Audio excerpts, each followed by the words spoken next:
La défense nationale. La défense, c'est l'ensemble des actions ayant pour but d'assurer la sécurité d'un territoire, ainsi que la vie et les intérêts de la population qui l'occupe.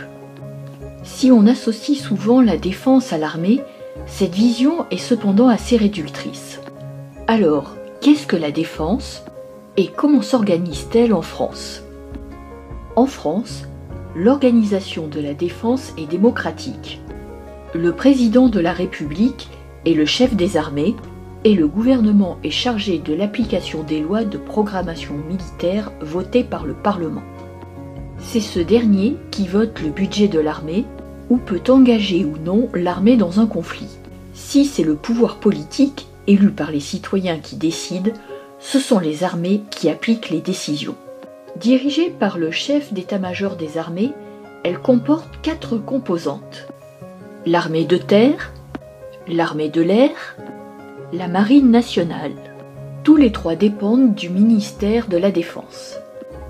Dernière composante souvent oubliée, la gendarmerie nationale, qui dépend, elle, du ministère de l'Intérieur. Ces armées sont composées de professionnels, on parle d'armée de métier. Pour défendre les intérêts nationaux, les armées françaises interviennent sur la scène internationale. Elles prennent ainsi part à la politique de sécurité et de défense commune et au commandement militaire de l'OTAN depuis 2009. La France est par ailleurs membre permanent du Conseil de sécurité de l'ONU depuis sa création en 1945 et participe aux opérations de maintien de la paix ainsi qu'à des missions humanitaires.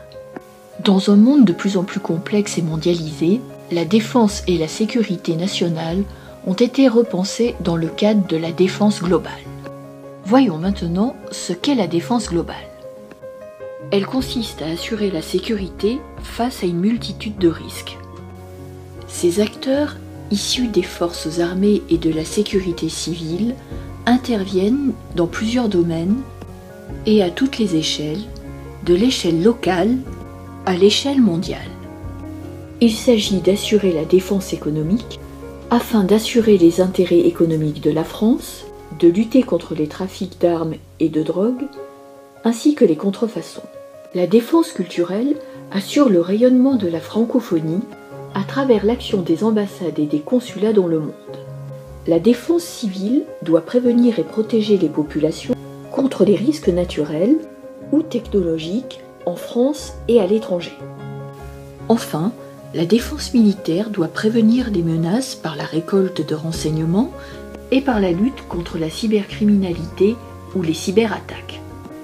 Elle doit également dissuader par la dissuasion nucléaire à l'échelle nationale et mondiale ou par le plan Vigipirate contre le terrorisme à l'échelle nationale et locale.